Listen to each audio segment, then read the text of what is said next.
Friday, December 19th Days of Our Lives episode raises the stakes in a truly chilling way with the reveal of yet another DiMera captive, and this one comes straight out of Salem's deep past. Peter Blake, Kristen DiMera's brother, is dragged into the nightmare and locked inside the DiMera family mausoleum, proving once and for all that whoever is behind these kidnappings is casting a very wide and very deliberate net.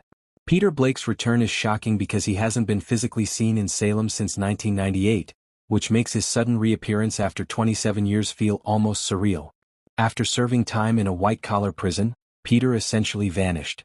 Even though he was technically still connected to the DiMera world by voting remotely on major DiMera Enterprises matters, his whereabouts remained a mystery.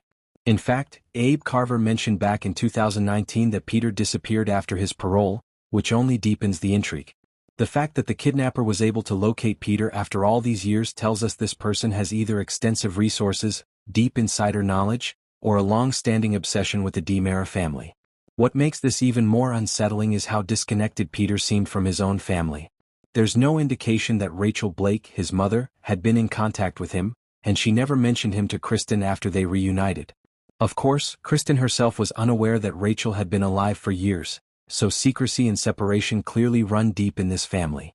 Still, Peter's absence now feels less like coincidence and more like a carefully preserved mystery that's finally being dragged into the light. Kristen's reaction is a mix of joy and horror. She is genuinely thrilled to see her brother alive, but that relief is immediately crushed by the terrifying circumstances. Peter isn't walking through the door freely. He's shoved into captivity alongside Kristen herself, Chad DiMera, EJ DiMera, Tony DiMera, and Theo Carver. The mausoleum is now crowded with DiMeras and DiMera-adjacent figures, all trapped together with no clear explanation and no obvious way out. This development also completely shatters the original assumption that EJ was behind the kidnappings. That theory died the moment EJ himself was dragged into the mausoleum earlier in the week. With Peter now added to the list, it's crystal clear that the kidnapper's motive goes beyond Stefano DiMera's bloodline. Kristen and Peter were both adopted by Stefano, yet they're clearly considered just as important to whoever is orchestrating this twisted plan.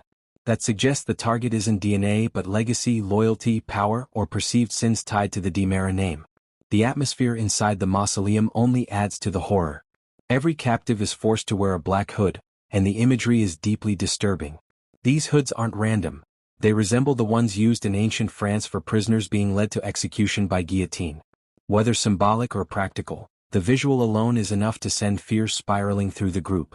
As if that weren't unsettling enough, the act of digging up a man's bones inside the mausoleum creates a constant reminder of death, reinforcing the terrifying idea that this captivity may have a deadly purpose. Peter's arrival does bring one possible glimmer of hope in the form of information. Because he voted absentee on DiMera Enterprises issues and consistently backed Kristen's positions, he clearly stayed informed about major DiMera business matters. That means Peter may have insight into power struggles, enemies, or decisions that could explain why these specific people were targeted.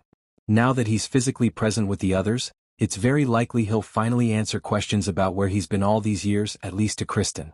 Shared captivity has a way of breaking down walls, especially between siblings who haven't seen each other in decades. Still, information alone won't guarantee survival. So far, none of the captives have found a way to escape. Each time a new arrival is shoved inside, the mausoleum door is locked from the outside, reinforcing the idea that they are completely at the mercy of whoever is controlling the situation. The inability to open that door themselves turns fear into something much darker. It's no longer just about being trapped. It's about wondering why they've been gathered there and whether this is all building towards something fatal. In the end, Peter Blake's return doesn't bring answers so much as it deepens the mystery. His presence confirms that the kidnappings are intentional, symbolic, and far-reaching.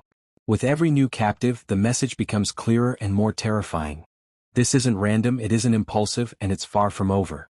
The DiMeras may be united in captivity, but unless they uncover the reason behind this twisted plan soon, unity alone may not be enough to save them.